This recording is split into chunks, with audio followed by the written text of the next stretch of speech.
factoring, factoring, factoring. Now, I mentioned in the previous video that there's 6 types of factoring that we're going to talk about, right? 2 of which we've already talked about. One of them is the first one was the GCF, and the second was the simple trinomial factoring, right? Now, we have 4 more factoring techniques still to go. The one we're going to talk about right now is difference of squares. Now, if you don't know how to do the first 2 types of factoring, which is the GCF and simple trinomial factoring, for sure take a look at Series 3A, because all I'm going to do right now is just build up from that. There's going to be a little bit of repetition, a little bit of just a reminder of what certain things are, but it's mainly going to be basically building from what we had before. Okay. The difference of squares is the simplest type of factoring there is, but it's there's a lot of misconception with it. Okay, for me it was anyway when I first learned it. The most common way that I've seen it presented is a squared minus b squared, right? So you go, it's a squared minus b squared. It's basically the difference of squares. What it means is, if 2 things are subtracted from each other, you can factor them out in the following form.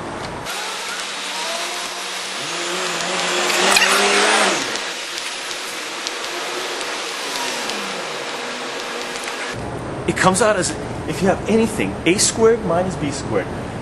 We'll talk about this a little bit further, but it's mainly presented this way, okay? If you have a squared minus b squared, if you want to factor this out, basically meaning you want to break this up into things multiplied together. That's what factoring means. You're going to try to break something up that's got addition and subtraction to it, and you're going to have terms multiplying each other to give you the same thing, right? So if you want to break this thing into things multiplied together, what it turns out is a minus b brackets times a plus b. Now it doesn't make a difference if you write down a plus b times a minus b, as long as you're switching between the plus and negative, okay? Now, if you want to work this out to make sure that you end up getting this, when you FOIL this out, what happens is we just go this times this, this times this, this times this, this times this, right? So you FOIL it out, you multiply the thing through. So if you FOIL this out, a times a is a squared, so you're going to go a times b is a times b, so you got plus ab. Negative b times a is going to be negative ab.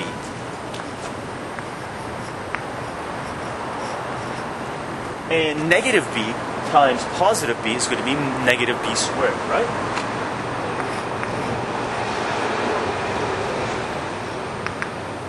And what happens, what you have here now is a squared plus ab minus b squared. Well, ab minus ab is just going to be killing each other off. So in the end, you have a squared minus b squared.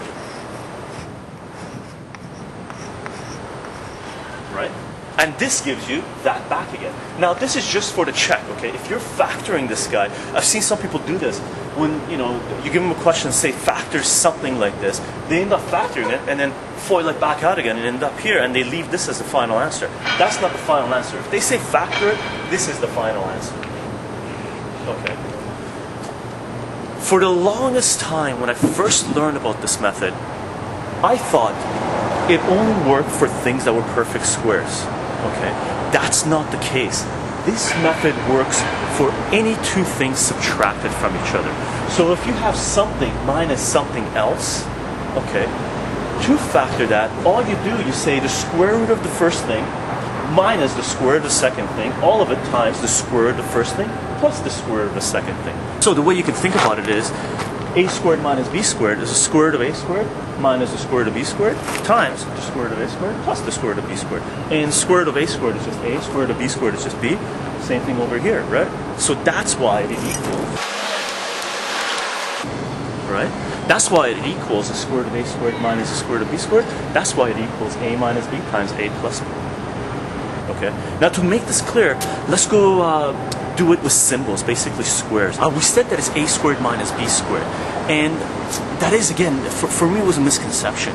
The best way that I've learned to think about this, to remind myself that any two things subtracted from each other, you can factor them out into the square root of the first thing minus the square root of the second thing times the square root of the first thing plus the square root of the second thing.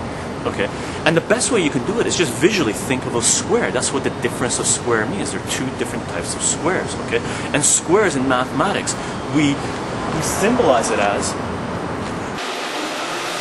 right? If you have one square, and square in math, a lot of books I've seen the way what they do is square represents you being able to put anything you want in there. So you can put anything in here minus another thing. Right? Two boxes subtracted from each other, the difference of squares, right? Two things like that, if you get anything, and it could be a gigantic term here, okay? It could be another function here, and that could be a gigantic another function, right? You can still factor them. So you can take two sections of anything and factor them as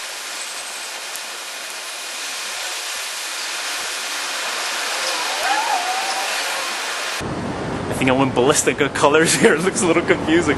But anyway, if you have two squares, they're different squares, different thing in here than it is in here. Because if they were exactly the same thing, that thing would just equal 0, right? If you simplified it, it would just equal 0.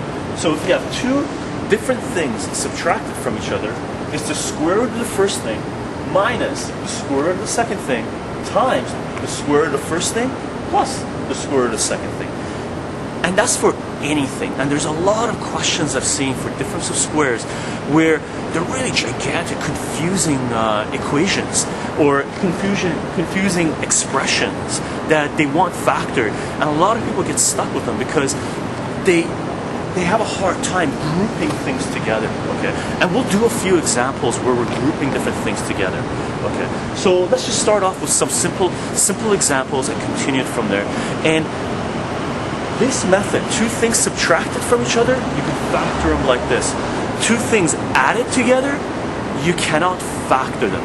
Okay, so if you have a box plus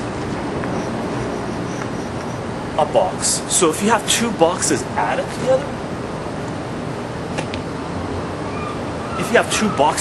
together, you cannot factor this. Okay, and we'll talk about why this is when we start going into the equal sign. When we got an equation where this side says equals 0. Okay, which is what we're really going towards, right? Factoring is just a tool that we have to be able to solve equations, because equations is where we want to be. Those are our models of something, or that's our way of calculating whatever it is that we want to calculate, right? So factoring, when it comes out to straight factoring, it's just one step for us to be able to solve equations and to get answers. And solving equations means finding our x-intercepts, right? As we talked about before multiple times, right? And all of that stuff we talked about in Series 3A, right? So right now, let's just go do a few examples of this, just to show how easy it is. And it is. This for sure, as far as I'm concerned, it's the easiest factoring technique there is. And for some reason, a lot of people get it wrong. Because I guess it's an assumption. For me, it was an assumption that when they said a squared minus b squared, they meant anything has to be a perfect square. Not true. Any two things subtracted from each other, you can factor thus. Okay?